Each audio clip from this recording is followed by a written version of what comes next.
There once was discovered a land where freedom flowed like a clear, refreshing stream.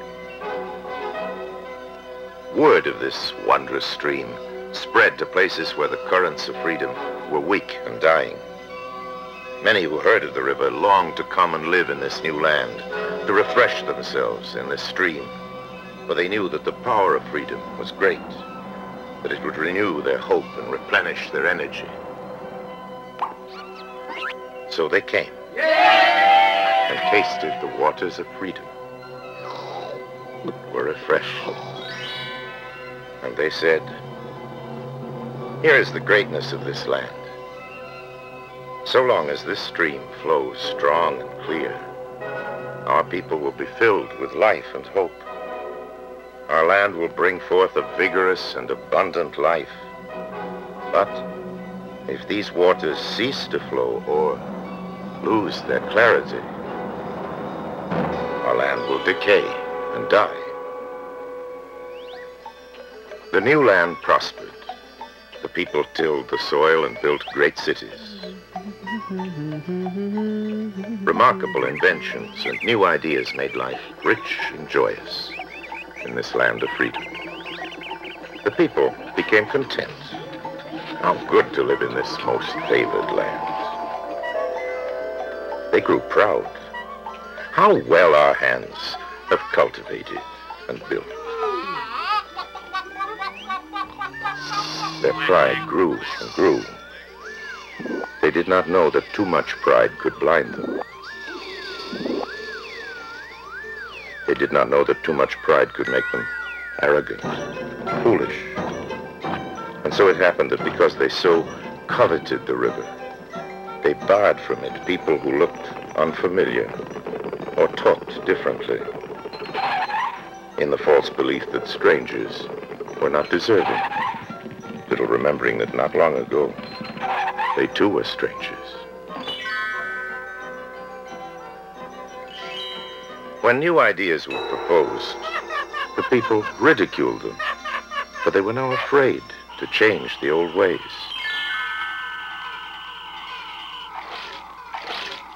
When some among them arose and selfishly took more than their share, the people did not stop them, but instead resolved to do the same.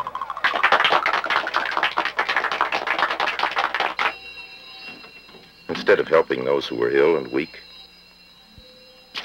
they despised them and chastised them for their idleness.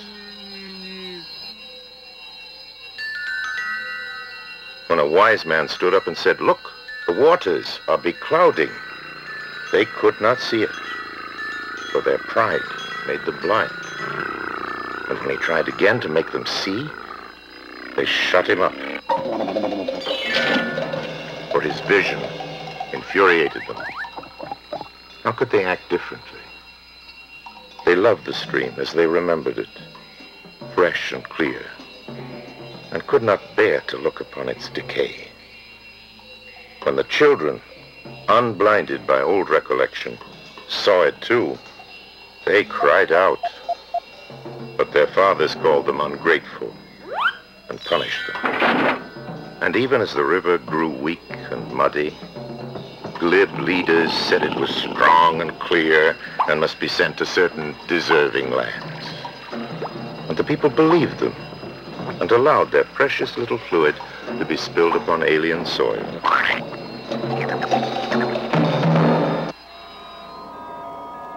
The people, feeling their hopes dying and their energy waning, finally looked at the river. They saw it was wasted and stagnant. The spirit of despair was great in the land. The people became confused. They did not know what to do. In the darkness of that hour, they heard many voices. Some said, "The river is a nuisance and only lowers efficiency. Too much freedom causes disorder.